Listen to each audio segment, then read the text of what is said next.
Welcome to the Rim Break Rodeo. We hope this video helps. You start by confirming what you're repairing and why. Stripped threads reduce clamping force and cause failure.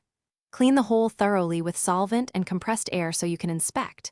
Next, measure thread diameter and pitch with a gauge and verify depth. Accurate sizing prevents further damage.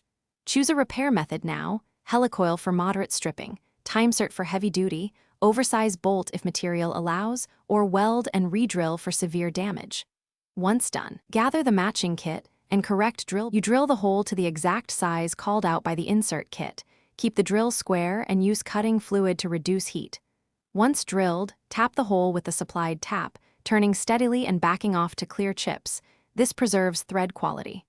After tapping, thread the insert in using the insertion tool until it seats at the specified depth.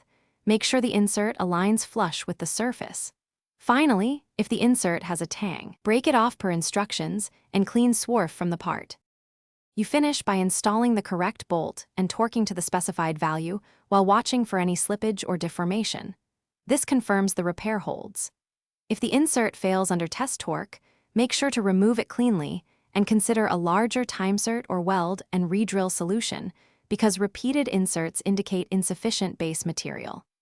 Make sure to deburr the area, apply thread locker if the joint sees vibration, and retest after any heat or curing. One key tip: if the bolt strips again, stop and evaluate base metal integrity.